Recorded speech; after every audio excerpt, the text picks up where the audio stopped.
할렐루야. 네, 잘 오셨습니다. 오늘도 하나님께서 함께 하시는 믿음의 주일입니다.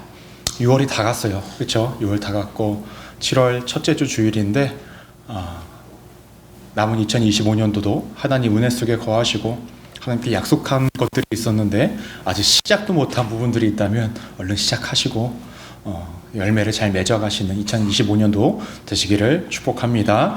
우리 좌우 앞뒤에 계신 분들과 이렇게 인사하겠습니다. 오늘도 잘 오셨습니다. 잘 오셨습니다. 이렇게 또 인사할까요? 남은 2025년도도 하나님과 함께 하세요. 네, 좀 긴데 잘하셨습니다. 오늘은 마가복음 6장 14절에서 29절까지 본문을 근거로 아직도 세상은 그대로이기에 라는 제목으로 함께 은혜를 나누고자 합니다. 말씀 제목 한번 따라해 보실까요? 아직도 세상은 그대로이기에. 네. 우리가 지난주에는 영어 예배로 함께 나눠서 시편 2편을 말씀을 나눴지만 지지난주에 우리가 마가복음 6장 7절에서 13절까지의 본문을 근거로 예수님께서 제자들을 둘씩 짝지어서 파송하시는 그런 장면을 통하여서 은혜를 나눴었습니다. 제자들을 그렇게 보내신 이유 여러 가지가 있겠지만 예수님이 살아가시는 그 삶을 동일하게 살아가는 거라는 거였죠. 그래서 복음을 전하는 데 있어서 너네가 환대를 받을 때도 있지만 박대를 당할 때도 있다는 것을 너네가 늘 기억해야 한다 라고 말씀하셨었고, 또 둘씩 짝지어서 보낸 것은 혼자서 감당할 수 없는 그 사명의 길 위에 서로에게 도움이 되어지고 응원이 되어지고 힘이 되어지고 보다 너네가 증인이 되어져야 하니 함께하는 사역에 너네가 동참하라 라고 말씀하셨습니다. 마지막으로는 예수님께서 모든 것들을 다 뒤로 하고 그 몸에 걸친 것 하나만 가지고 가라고 하셨죠. 여유분에 그 어떤 것도 가지고 가지 마라. 그 이유가 무엇이었습니까? 세상에 그 어떠한 것들을 기대거나 의지하지 말고 오직 하나님만 의지하고 나아가라. 그러면 너가 먹고 마시고 잘 그 모든 것들을 내가 공급할 것을 약속하는 것이고 더 나아가 내가 분명히 책임져 줄 거다라는 의미였습니다. 실제로 제자들이 복음을 전하면서 살아갈 때에 굶주렸다는 소리가 없어요. 그렇죠? 길바닥에서 잤다는 소리도 없고요. 목말라 죽을 뻔한 사건도 없었습니다. 하나님께서 다 먹고 마시고 재우게 잘 수 있게 만들어 주셨다는 것입니다. 여러분들의 삶은 어떠하셨습니까? 하나님께서 지금까지 인도하셨습니까? 먹이고 입히고 재우고 다 하셨어요? 네. 여러분들이 이미 하나님의 예수님의 제자다운 삶을 살아가고 계십니다. 앞으로 남은 삶도 그렇게 하나님의 공급 속에서 늘 공급받으면서 은혜 가운데 살아가시는 우리 성도님들 되시기를 주님의 이름으로 간절히 축원합니다. 오늘 말씀 우리가 함께 읽어보셔서 아시겠지만 예수님이 등장을 하지 않으세요. 복음서인데 예수님이 등장을 하지 않으세요. 근데 오늘 말씀의 초점이 누구에게 맞춰져 있냐면 우리가 너무나 잘 알고 있는 세례 요한, 침례 요한에게 포커스가 맞춰져 있습니다. 우리가 함께 나누고 있는 이 마가복음에서 침례 요한이, 세례 요한이 처음으로 등장한 시점이 언제였냐면 마가복음 1장 4절 말씀을 보시면 이렇게 언급합니다. 세례 요한이 광야에 이르러 죄 사함을 받게 하는 회개의 세례를 전파하니 라고 말씀합니다. 예수님께서 본격적으로 사명을 감당하시기 전에 이미 세례 요한은 자신에게 주어진 사역을 감당하고 있었습니다. 그것은 무엇을 하고 있었냐면은 회개의 세례를 전파하고 있었다라는 거예요. 사람들에게 회개를 선포하며 세례를 주고 있었다라고 말씀합니다. 예수님께서도 이 세례 요한에게 세례를 받으시죠. 물론 죄 사함을 얻는 그런 회개의 세례는 아니었지만 사람으로서 그 당시에 받아야 하는 세례를 인간의 모습으로 오셨기 때문에 동일하게 받았던 모습을 우리가 잘 기억하고 있습니다. 그리고 그 이후에 세례 요한이 마지막으로 등장하는 시점이 언제냐면은 마가복음 1장 14절 말씀입니다. 우리 함께 한번 읽어볼까요? 시작. 요한이 잡힌 후 예수께서 갈릴리에 오셔서 하나님의 복음을 전파하여. 여기서 보시면 요한이 잡힌 후라고 말씀을 해요. 무엇 때문에 잡혔는지 그 마가복음 1장에서는 단 한마디도 등장하고 있지 않지만 요한이 잡혔다라는 말씀만 언급되어집니다. 오늘 우리가 함께 읽은 말씀이 요한이 왜 잡혀가게 되었고 그가 어떻게 그의 생을 마감하게 되었는지 또 그로 인하여서 우리가 어떠한 메시지를 받아야 하는지에 대해서 우리가 함께 나눠보고자 합니다. 오늘 말씀 우리가 14절부터 보는 것이 아니라요, 우리가 17절 말씀부터 함께 보도록 하겠습니다. 전에 헤롯이 자기가 동생 빌립의 아내 헤로디아에게 장가든 고로 이 여자를 위하여 사람을 보내어 요한을 잡아 옥에 가두었으니 라고 말씀을 합니다. 오늘 말씀에서 등장하는 헤롯이라는 사람은요, 예수님의 탄생하셨을 때의 헤롯 대왕일까요? 아닐까요? 아니에요. 그 헤롯 대왕에는 10명의 아내가 있었다고 합니다. 10명의 아내. 대단하죠. 10명의 아내 중에서 3명의 아들이 있는데 그 중에 한 명이 오늘 말씀에 등장하고 있는 헤롯이에요. 근데 정확한 이름은 헤롯 안티파스입니다. 헤롯 안티파스. 네. 이 아들이 있었고 또 한 명의 아들이 누구가 있었냐면 헤롯 빌립이라는 사람이 있었어요. 오늘 말씀에서 모두 다 등장합니다. 중요한 건 이 헤롯, 오늘 말씀에서 등장하고 있는 헤롯이라는 사람은 어떠한 사람이었냐면은 누가복음 23장 11절 말씀 함께 한번 읽어볼까요? 시작. 헤롯이 그 군인들과 함께 예수를 업신여기며 희롱하고 빛난 옷을 입혀 빌라도에게 도로 보내니. 예수님께서 십자가에 못 박히시기 전에 예수님을 신문하는 장면이 있는데요. 그때 등장하는 헤롯이 오늘 말씀에 등장하는 헤롯과 동일한 인물입니다. 이제 좀 이해가 되시죠? 헷갈리세요? 이 김씨가 이 김씨가 아니에요. 같은 김씨가 아니라는 거예요. 무슨 말씀인지 아시겠죠? 다른 헤롯입니다. 예수님 탄생하셨을 때 헤롯 대왕과 오늘 말씀에서 등장하는 헤롯은 다른 사람입니다. 중요한 건 오늘 말씀을 보면 오늘 말씀에서 등장하고 있는 헤롯이라는 사람이 자신의 동생이 빌립의 아내인 헤로디아와 결혼을 했다라는 거예요. 근데 이것이 왜 문제가 크게 될 수밖에 없냐면 당시에 이 헤롯에게도 와이프가 있었어요. 근데 이혼을 해요. 왜? 자신의 동생 아내와 결혼하기 위해서. 근데 이것이 더 큰 문제가 될 수 있는 게 무엇이냐면 그 빌립의 아내인 이 헤로디아라는 여인이 어떠한 여인이냐면 이 헤롯의 이복 동생의 조카예요. 헷갈리시죠? 흔히 얘기하는 그냥 막장이에요. 막장. 근친상간처럼 약간 막장 족보가 되는 거예요. 그러니 당시에 이러한 상황을 봤던 요한이요 가만히 있던 것이 아니에요. 이것이 너무 잘못됐다라고 사람들에게 이야기하고 이 헤롯에게 이야기를 했다는 거죠. 그래서 18절 말씀을 보시면 이렇게 언급합니다. 이는 요한이 헤롯에게 말하되 동생의 아내를 취한 것이 옳지 않다 하였음이라 라고 말합니다. 요한이 헤롯에게 이렇게 이야기하냐면 너가 행동한 것은 도덕적으로도 바르지 않고 율법적으로도 올바르지 않은 행동이다 라고 대놓고 이야기를 해요. 여러분 아무리 요한이 당시에 사람들에게 어떠한 좀 인지도가 있고 바른 말을 하고 올바른 어떠한 말씀을 전하는 사람이라 할지라도 헤롯은 뭐하는 사람이에요? 그 지역을 다스리는 사람이에요. 권력과 힘이 있는 사람인데 그같이 이야기하는 것이 쉽지 않았을 거예요. 더 나아가서 헤롯과 헤로디아가 이 이야기를 듣는 것이 마냥 기쁠까요? 그렇지 않다라는 거죠. 마음에 불편함이 있고 참 눈에 가시 같은 존재가 헤롯이었을 것입니다. 그런데 헤로디아는 이 요한을 어떻게 하려고 했었냐면 말씀을 보시면 헤로디아가 요한을 원수로 여기고 죽이고자 했다라고 성경에서 이야기를 해요. 그런데 헤로디아와는 반대로 헤롯은 그 요한을 죽이고자 했다라는 말씀이 드러나지 않고 있습니다. 오히려 요한은 완전히 정반대의 모습을 드러내고 있습니다. 20절 말씀 우리 함께 한번 읽어볼까요? 시작. 헤롯이 요한을 의롭고 거룩한 사람으로 알고 두려워하여 보호하며 또 그의 말을 들을 때에 크게 번민을 하면서도 달갑게 들음이러라 라고 말씀합니다. 헤로디아와는 반대로 이 헤롯은 요한을 어떻게 생각합니까? 의롭고 거룩한 사람으로 여겼어요. 사실 당시에 요한을 사람들이 그렇게 봤던 것 같아요. 요한을 바라보면 의롭고 거룩한 사람이다. 근데 그것이 전부가 아니라 그의 마음에 본받을 만한 사람으로 여겼던 거예요. 그래서 오늘 말씀에서 두려워하였다라는 것은 약간 좀 존경한다라는 거예요. 존경했다라는 거예요. 그리고 그가 말을 할 때에 크게 범인했다라는 것은 그가 이야기하는 것이 옳다고 인정하며 그의 말을 들었을 때 그의 마음에 갈등이 있었고 더 나아가서 좀 불편함이 있었다라고 이야기를 합니다. 그럼에도 달갑게 들었다라고 말씀합니다. 그러면 헤롯이라는 사람은 이 요한을 어떻게 바라본 겁니까? 바른 말을 하는 사람, 존경을 받을 만한 사람, 그런 사람이에요. 그래서 헤롯이 이 요한을 어떻게 했냐면은 말씀을 잘 보시면 보호했다라고 이야기합니다. 왜 보호했을까요? 아까 19절 말씀을 보시면 헤로디아가 틈틈이 이 요한을 죽이려고 했기 때문에 그 모든 것들은 막고 있던 것이 헤롯이었습니다. 이러한 상황이 되면은 누가 지금 화가 나고 있을까요? 헤로디아라는 여인이 말 잘해야 되는데 뿔따구가 난 거예요. 뿔따구가. 왜 그럴까요?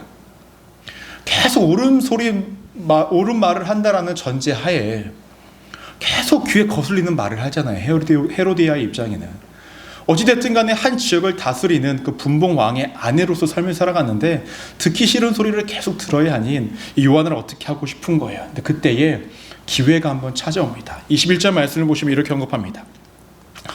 마침 기회가 좋은 날이 왔으니 곧 헤롯이 자기 생일에 대신들과 천부장들과 갈릴리의 귀인들로 더불어 잔치할세. 잔치를 벌여요. 누가? 헤롯이 주변 사람들을 불러서 잔치를 열립니다. 이때 헤로디아 입장에서는 기회입니다. 그동안 요한을 죽일 수 없고 해를 끼칠 수 없었는데 기회를 잡은 거예요. 그 계획이 무엇이냐면 아무나 할 수 있는 것이 아니에요. 자신의 딸을 그 잔치에서 춤을 추게 합니다. 여러분, 기쁜 날 자신의 자녀를 앞에다 놓고 막 재롱을 부리고 춤추게 하는 거 할 수 있어요? 없어요? 할 수 있어요. 사실 할 수 있잖아요. 그렇죠? 마을 잔치에서도 내 아이 이쁘니까 아유 그동안 유치원에서 배웠던 거 해봐. 그러면 막 노래 부르고 춤추고 하면 얼마나 예뻐요. 근데 헤로디아가 딸에게 그러한 행동을 한 것일까요? 아니에요. 이 잔치는 춤과 노래와 그러한 것들이 나타나는 거예요. 이 당시에 이러한 잔치 가운데서 춤을 춘다는 것은 몸을 파는 여인들이 와서 아주 음란한 춤을 추는 그런 것들을 의미해요. 근데 그 행동을 누구에게 시킨 겁니까? 자신의 딸에게 시킨 거예요. 누가? 헤로디아가. 이 헤로디아라는 여인도 이거 보통이 아니에요. 그렇죠? 보통이 아니에요. 자신의 어떤 목적을 위해서라면 딸도 그렇게 희생시키는 그러한 모습을 보여주고 있습니다. 때문에 22절 말씀을 제가 읽어드리면 이렇게 언급합니다. 헤롯과 그와 함께 앉은 자들이 기쁘게 한지라 라고 말씀합니다. 헤롯도 참 이상해요. 자신의 양딸이다 할지라도 자신의 딸이 그렇게 음란한 춤을 추고 있는데 그것을 보고 기뻤다라고 이야기해요. 주변의 사람들은 어린아이가 춤을 추는데 그 모습을 보면서 기뻤다라고 이야기합니다. 도덕적으로 여러 가지로 참 무너져 있는 상황이었습니다. 도덕적으로 뭐가 무너진 겁니까? 아이가 그렇게 춤추는 것도 문제지만 그것을 시킨 엄마도 문제고 그것을 바라보면서 기뻐했다라는 그 모든 그 장소에 있는 모든 것들이 다 문제가 있는 상황입니다. 이때 너무나 기쁨을 누린 나머지 헤롯이 이 아이에게 이야기하죠. 네 소원이 무엇이냐? 내가 이 나라의 절반이라도 주겠다. 뭐 다 들어주겠다라고 맹세를 합니다. 이때 이 아이가 엄마한테 가요. 엄마 뭘 해달라고 이야기할까요? 기회를 잡았죠. 누가? 헤로디아가. 그동안 마음으로 품고 있던 걸 이야기를 합니다. 요한을 죽여달라. 머리를 잘라달라. 이거 헤어 아니에요. 머리 잘라달라는 게 뭐예요? 댕강 잘라달라는 거죠. 소반에 받아다 오라는 겁니다. 이 같은 요구를 요한에게 가서 헤롯에게 가서 하니 어떻게 합니까? 마음에 근심이 있을 수밖에 없습니다. 왜 근심이 있을 수밖에 없을까요? 자신이 보호하고 나름의 존경심을 갖고 있던 사람이었기 때문에 그러합니다. 때문에 26절 말씀을 보시면 이렇게 언급합니다. 왕이 심히 근심하나 자기가 맹세한 것과 그 앉은 자들을 인하여 그를 거절할 수 없었다. 근심은 되었으나 자신이 맹세를 했고 주변 사람들도 있었기 때문에 어쩔 수 없이 같이 행동을 합니다. 근데 여러분 사실요, 이 헤롯이라는 사람은요, 우리가 생각하는 거 왕이 아니에요. 그 작은 지역을 그냥 통치하는 사람이 불과합니다. 뭐 나라의 절반을 주겠다, 다 해주겠다, 그럴 능력이 없는 사람입니다. 근데 남자라는 존재들이요 늘 허세가 있어요. 그렇죠? 네, 허풍이 있고 허세가 있습니다. 막 기분 좋으면 어떻게 그래, 막 내가 다 해줄게, 막 이래요. 명절 때 막 조카가 예쁘잖아요. 막 춤추고 노래하고 하면은 아유 뭐 용돈 줄까 하면은 그 애는 말도 못해. 근데 뒤에서 엄마가 용돈 주세요 막 이래요. 그러면은 애가 말도 못하는데 뒤에서 뭐 용돈 주고 또 뭐 해줄까 하다가 명절 지나면 다 현타가 오죠. 아이고 지갑에 돈이 하나도 없네. 네, 그렇잖아요. 그렇죠? 어느 순간 지갑에 돈이 없어. 남자들이 그래요. 기분 좋으면 막 허풍도 생기고 허세도 생기고. 그게 당시 헤롯의 모습이었다는 것입니다. 그런데 그런 자신이 허세를 부린 결과가 자신이 존경하고 보호하고 싶었던 그 요한을 죽게 내버려둘 수밖에 없었습니다. 그 결과 29절을 보니까 이렇게 언급합니다. 요한의 제자들이 듣고 와서 시체를 가져다가 장사하니라. 이것이 요한의 생의 끝이에요. 하나님의 말씀을 전하고 회개의 심례를 하는 그 사명을 감당하고 옳은 말을 했지만 그의 삶의 끝은 너무나 허무하게 그 생을 마감하는 것이 그의 삶이었다라는 것입니다. 이렇게 본다면 오늘 말씀이 전부 다 끝난 것 같지만 이제 시작이라는 거죠. 오늘 말씀 14절에서 16절까지의 말씀을 이제부터 봐야 합니다. 14절 말씀을 보시면 이렇게 언급합니다. 이에 예수의 이름이 드러난지라 헤롯 왕이 듣고 이르되 이는 세례 요한이 죽은 자 가운데서 살아났도다. 그러므로 이런 능력이 그 속에서 일어나느니라. 헤롯은요 자신이 통치하는 곳이 통치하는 곳의 수도가 디베랴라는 곳이에요. 예수님께서 주로 활동하시는 곳이 가버나움이라는 곳입니다. 굉장히 가까운 지역이에요. 그러니 예수님이 많은 사람들의 병을 고치고 귀신을 내쫓고 많은 이적과 기적을 베풀었다는 것을 누가 들어요? 헤롯이라는 사람이 들었다라는 거예요. 근데 그 모습을 들은 다음에 헤롯이 생각한 건 무엇이냐면 요한이 살아 돌아왔다라는 거예요. 요한이 그 예수라는 사람의 몸에 들어가 어떤 활동을 하고 있다라고 여깁니다.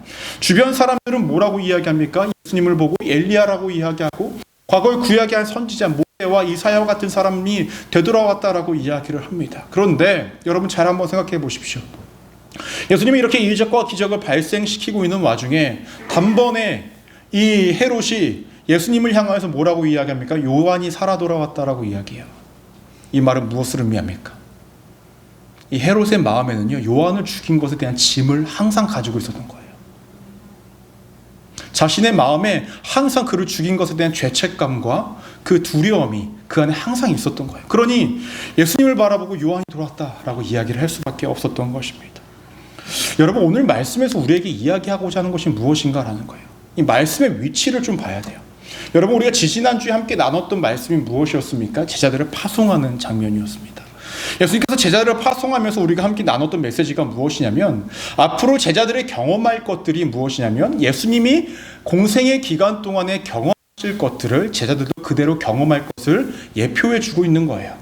근데 그 뒤 이후의 말씀이 무엇입니까? 세례 요한의 죽음이에요. 그럼 앞으로 예수님께서는 무엇을 감당하십니까? 십자가의 죽음을 감당하십니다. 더 나아가서 제자들도 복음을 전하는 사명이 있어서 어떠한 희생이 발생되어질 것이고, 때로는 누군가는 순교를 할 수밖에 없을 것이고, 누군가는 철저하게 섬기는 모습으로 살아가야 한다라는 것을 명확히 보여주고 있었습니다. 여러분, 죽음을 향해 나아가는 길이 신앙의 길이라고 한다면 몇 명이나 남아 있을까요? 시간이 지나면 지날수록 더 소수의 사람들만 남게 될 것입니다. 어려움의 무게가 점점 커져갈수록 더욱더 포기하는 사람들이 많아질 수밖에 없었습니다. 그 소수의 사람이 남았을 때는 누군가는 예측된 사람이 남을 수도 있습니다.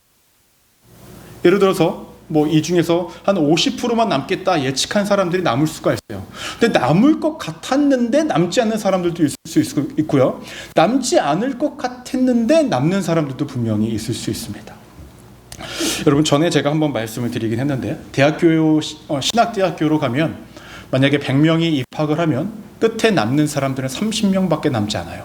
나머지는 다 다른 과로 전과를 하거나 아니면 다시 대학교 시험을 봐서 다른 학교로 가거나 이렇게 해서 다 없습니다. 30% 정도만 남아요. 근데 그 신학생들 맨 처음에 딱 1학년 때 들어오면요, 누가 봐도 목사를 해야 될 사람의 외형의 모습들이 있어요. 얼굴도 되게 순둥순둥하고 안경 딱 쓰고 얼굴이 막 착해. 누가 봐도 목사야.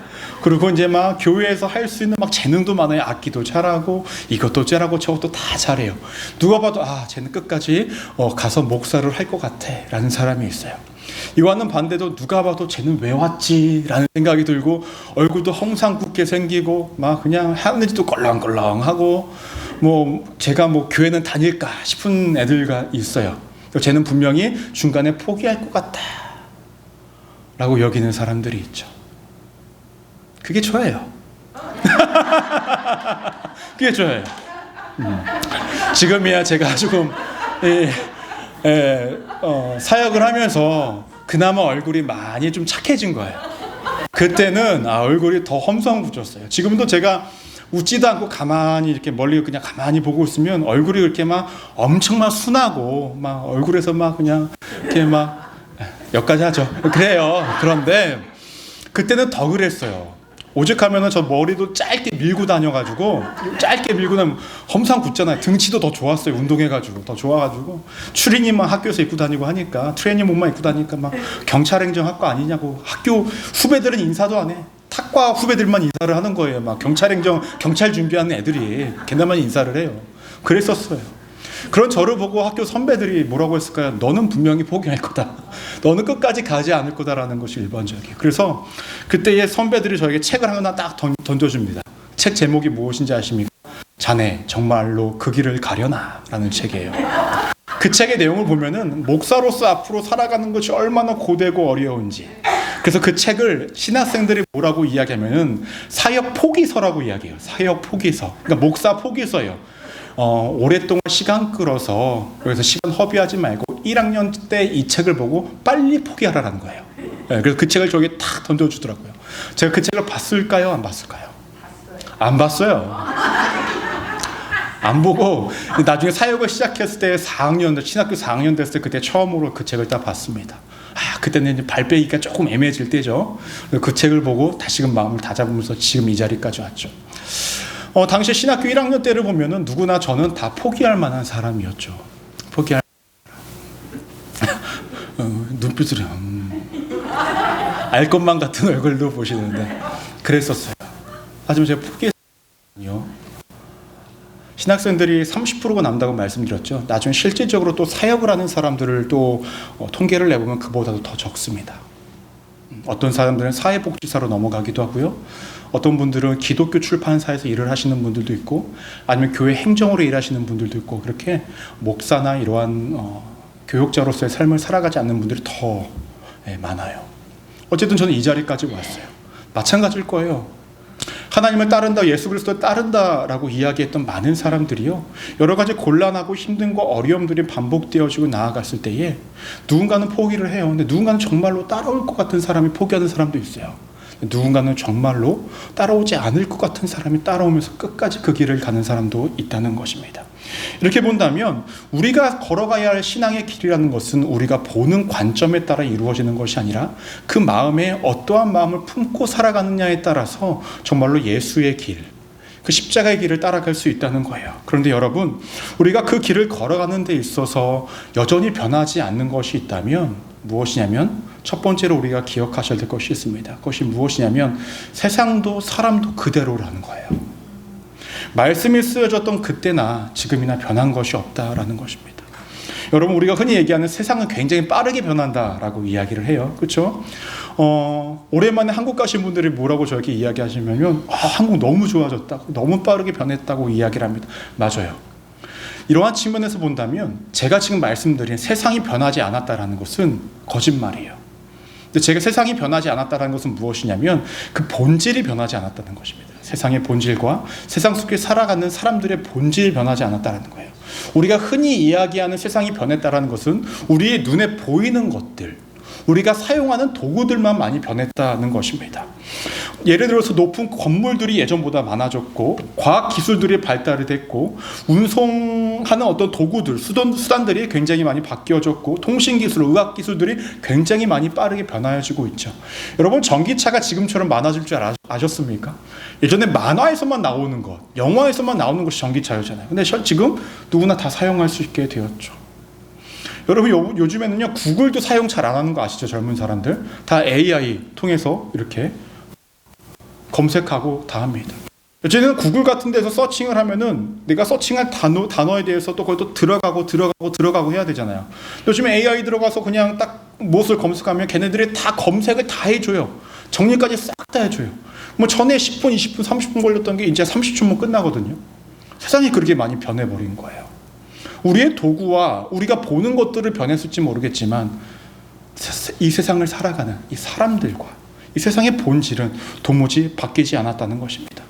여러분, 과거에 전쟁이 굉장히 많이 이루어졌죠. 전쟁이 왜 일어났습니까? 각자 나라의 이익을 위해서 벌어졌어요. 지금도 전쟁이 일어나죠. 왜 일어나요? 각자의 국익을 위해서 싸우고 있는 건 아니겠습니까? 똑같아요. 여러분, 요즘에도 더 많은 것들을 가지고 더 높은 자리에 있으려고 합니다. 왜 그럴까요? 권력 때문에. 과거에는 이런 일이 없었어요? 동일했어요. 변한 것이 하나도 없다라는 것입니다. 오늘 말씀에서도 여실히 드러나고 있어요. 무엇이 드러나고 있냐면 요한이 죽게 된 이유를 바라보며 인간이 본질에 변하지 않았다는 것을 명확히 볼 수 있다는 거예요. 요한이 왜 죽게 되었습니까? 쉽게 이야기하면 헤롯과 헤로디아의 잘못을 들추어냈기 때문에 그래요. 근데 그 헤롯과 헤로디아가 무엇을 갖고 있습니까? 권력을 갖고 있어요. 자신의 잘못과 실수를 덮기 위해서라면 누군가를 희생시켜도 상관없다라는 것이 인간의 본성 가운데 있는데 그것이 과거나 지금이나 다른 것이 없습니다. 자신에게 유익이 되지 않는 것들을 철저히 짓밟는 것이 과거나 지금이나 동일하게 나타나고 있다는 거예요. 더 나아가서 자신의 잘못을 인정하고 싶지 않은 것이 과거나 지금이나 동일하게 있습니다. 사람들이 변한 것 같지만 도무지 변하지 않았다라는 것입니다. 자신의 감정이 중요했고 자신의 옳음을 나타내는 것이 중요했고 그로 인하여서 누군가를 희생시키고 보복하는 것, 그 모습은 과거나 지금이나 여전히 동일하게 나타나고 있다는 것입니다. 여러분, 우리가 살아가는 세상은요, 지금의 많은 것들이 변했다고 생각하지만 그렇지 않다라는 것입니다. 감정을 추스리지 못하는 것이 과거나 지금이나 동일하고요, 내가 누군가를 짓밟고 일어서려고 하는 그 모습이 여전히 동일하다라는 것입니다. 누군가를 희생시켜서라도 내가 무조건 성공에 이르는 것, 그 모습도 여전히 나타나고 있습니다. 여러분, 참 재밌는 것은 무엇인지 아십니까? 과거의 사람들보다 지금의 사람들이요, 더 많이 배웠어요, 안 배웠어요? 더 많이 배웠어요. 교육도 더 많이 받았어요. 더 나은 삶을 살아가야 하는 것이 우리 일반적인 생각 아닙니까? 근데 전혀 그렇지가 않아요. 왜 그럴까요? 간단합니다. 인간의 죄성 때문에 그래요. 인간의 죄성이 바뀌질 않으니 과거나 지금이나 인간의 본질과 본성이 바뀌지 않습니다. 여러분, 우리가 지금 성경에 쓰여졌던 2000년 전의 모습을 바라보면서 아무것도 바뀌지 않았다라고 생각을 하지 않습니까? 여러분, 앞으로 2000년 뒤에요, 우리가 지금 살아가고 있는 이 시간 2000년 뒤에 만약에 저의 설교문이나 아니면 설교 영상이 남겨져 있어서 그 시대의 미래의 사람들이 지금을 바라보면 자신들도 동일하게 이야기할 겁니다. 야, 2000년 전이나 지금이나 바뀐 거 없구나. 성경이 쓰여졌던 4000년 전이나 지금이나 변한 게 없구나 라고 동일하게 이야기할 것입니다. 이유는 사람의 그 죄성이 변하지 않으니 죄성 가득한 사람들이 살아가는 이 세상이 변할 수가 없다라는 것입니다. 그러면 또 달라지지 않는 한 가지가 무엇이 있을까요? 두 번째로 우리가 기억하셔야 될 것은 예수님을 알지도 믿지도 못한다는 것이 여전히 달라지지 않았다라는 거예요. 오늘 말씀을 보시면 헤롯이 예수님을 향하여서 여러 소식을 들었대요. 그러면서 그가 이야기하는 것이 무엇입니까? 요한이 살아 돌아왔다라고 이야기합니다. 주변 사람들이 예수님을 향하여서 뭐라고 이야기합니까? 엘리야가 돌아왔다. 선지자 중에 한 명이다라고 이야기합니다. 이 같은 모습은 여기서만 나타나는 것이 아니라 마가복음 8장 27절에서 28절 말씀에서 언급됩니다. 우리 함께 한번 읽어볼까요? 시작. 예수와 제자들이 빌립보 가이사랴 여러 마을로 나가실새 제자들에게 물어 이르시되 사람들이 나를 누구냐 하느냐. 다음이요. 제자들이 여짜와 이르되 세례 요한이라 하고 더러는 엘리야 더러는 선지자 중에 하나이다 라고 얘기합니다. 나중에 예수님의 베드로가 제자들에게 물어봤을 때에 당시의 사람들이 다 이렇게 이야기를 했다라는 거예요. 사람들은요, 예수님을 향하여서 구원자 메시아라고 보지 못했고요, 자신들이 보고 싶은 대로 봅니다. 엘리야다, 요한이다, 구약의 선지자 중에 한 명이다 라고 이야기를 합니다. 근데 여러분, 참 재밌는 게 무엇인지 아십니까? 이 헤롯이라는 사람이 예수님을 보고 예수님 요한이 돌아왔다라고 이야기해요. 무엇을 보고 그런 것입니까? 기적을 일으킨 거죠. 병자를 고치고 귀신 들린 자를 고치는 그 모습을 통해서. 그런데 여러분, 성경을 보시면요, 요한이요, 병자 고쳤다는 소리가 없어요. 귀신 들린 자는 고쳤다는 소리가 없습니다. 요한복음 10장 41절 말씀을 보시면 이렇게 언급합니다. 많은 사람이 왔다가 말하되 요한은 아무 표적도 행하지 아니하였으나 요한이 이 사람을 가리켜 말한 것은 다 참이라 하더라. 요한은 아무런 표적도 행하지 않았어요. 병자를 고치지도 않았고 그 어떠한 기적과 이적을 행하지 않았어요. 그가 했던 것은 말씀을 전했고 그 다음에 침례를 준 것이 전부였습니다. 그런데 이 헤롯은 그러한 예수님의 모습을 바라보면서 요한이 살아났다라고 이야기합니다. 그것은 무엇일까요? 보고 싶은 대로 보는 거예요. 믿고 싶은 대로 믿는 거예요. 그 당시에 사람들이 전부 다 그랬던 것입니다. 당시의 사람들은 구약에서 예언된 것이 무엇이냐면 다시금 엘리야가 등장할 거라는 거예요. 구약에 한 선지자가 나타날 거라는 거예요. 그래서 예수님을 그런 존재로 봤다는 것입니다.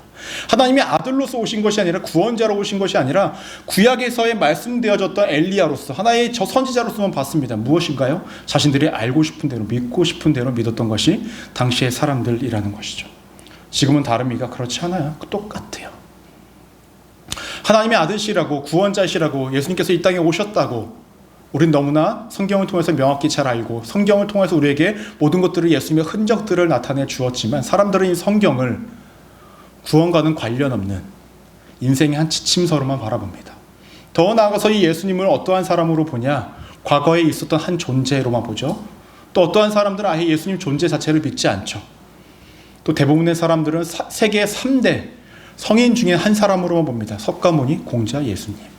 이 정도 기준으로밖에 보지를 않습니다. 여러분, 과거와 지금이 달라진 것이 있습니까? 아무것도 없어요. 예수님이 있든 예수님이 흔적인 그 성경을 주시든 과거나 지금이나 예수님을 하나님의 아들로 보지 않으려고 하는 것이 사람들의 그들의 마음 가운데 있고 현실이라는 것입니다. 세상이 달라진 것이 없고 사람들이 달라진 것이 없기에 우리가 해야 할 것이 있어요. 마지막으로 기억하실 것이 무엇이냐면 우리도 그대로여야 한다라는 거예요. 무슨 말일까요? 우리도 그대로여야 한다라는 것. 그래서 우리는 누굴까요? 예수 그리스도를 믿는 우리들입니다. 구원을 받은 우리들입니다. 여러분, 세상이 변하지 않았어요. 사람이 변하지 않았어요. 예수님이 그 당시에 사람들이 예수 그리스도를 믿지 않았기에 열심히 복음을 전파하셨고 십자가에 못 박히시면서 부활하시면서 명확히 보여주셨어요. 내가 하나님의 아들이고 내가 구원자이다라는 것을. 이 땅에는 지금 예수님께서 현존하진 않으시죠. 우리 눈앞에 보이지 않으시죠. 하지만 성령을 보내주셨고 더 나아가서 성경을 우리에게 주셨습니다. 그것을 통해서 우리가 무엇을 해야 하냐? 이 땅 가운데 살아가는 작은 예수가 되어야 한다는 거예요. 그 당시에 예수님이 그대로 계셨듯 우리도 작은 예수로서 이 세상 속에서 그대로 있어줘야 한다는 것입니다. 그럼 우리의 삶은 무엇이냐? 작은 예수로서의 삶을 살아가야겠죠. 예수님 살아가셨던 그 길을 우리가 따라가야 한다는 것입니다. 희생, 섬김, 나눔, 베품, 억울하고 힘들어도 안아주는 것, 나를 아프게 할지라도 품어주는 것. 그것이 우리가 이 세상을 살아가면서 그대로 예수님이 계셨던 그 모습 그대로 이 땅 가운데 살아가야 우리의 사명이라는 것입니다. 저는 오늘 말씀을 보면서 이 한 명의 인물이 명확하게 눈에 들어왔습니다. 그것은 누구냐면은 침례 요한입니다. 왜 이 사람이 눈에 들어왔냐면 이 헤롯이라는 사람이 요한을 보고 의롭고 거룩한 사람이라 여겼고 그 모습에 경외감을 느꼈고 그를 보호하기를 원했고 그의 말씀을 들어서 마음에 어떤 불편함이 있었지만 그것을 받아들였다. 달콤하게 여겼다라고 이야기를 합니다. 이것은 무엇을 의미할까요? 요한이라는 사람이요, 당시의 일반적인 사람들과 완전히 다른 삶을 살았다는 거예요. 그가 예수님보다 먼저 활동은 해였지만 그는 작은 예수로서 그 당시에 살아왔던 사람이라는 거예요. 예수님이 공생애를 하시기 전에 그는 작은 예수로서의 삶을 살아가고 명확하게 보여주었기에 헤롯이라는 사람이 그를 어떻게든 보호하기를 원했었습니다. 우리의 삶이 그래야 한다는 거예요. 하나님을 믿지 않고 예수 그리스도를 모르는 그 사람들에게 나아갈 때에 우리가 그들이 봤을 때 무엇인가를 좀 다른 사람이어야 된다는 거죠.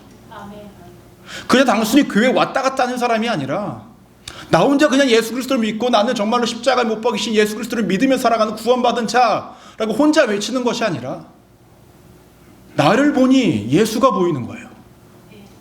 나를 보니 십자가의 사랑이 보이는 거예요. 그게 우리가 되어야 합니다. 요한은 그 모습을 명확하게 보여줬고 예수님은 그것을 완전히 절정을 보여주셨고 그 삶을 우리에게 살아라 라고 보여주고 계신 것입니다. 여러분, 세상 변하지 않았어요. 세상도 사람도 그 어떠한 것들도. 그런데요, 과거에 계셨던 그 예수님의 사랑도 여전히 변하지 않았습니다. 그리고 그 사랑을 이 시대를 살아가는 우리들이 품고 그대로 예수님의 모습대로 우리가 살아가야 한다는 것입니다. 그것이 여러분들에게 주어진 사명이라는 것을 잊지 마십시오. 따라해볼까요? 세상은 다르지 않습니다. 사람도 다르지 않습니다. 그래서 예수님의 사랑도 달라질 수가 없습니다. 가슴에 손 얹겠습니다. 내가 작은 예수로 살겠습니다.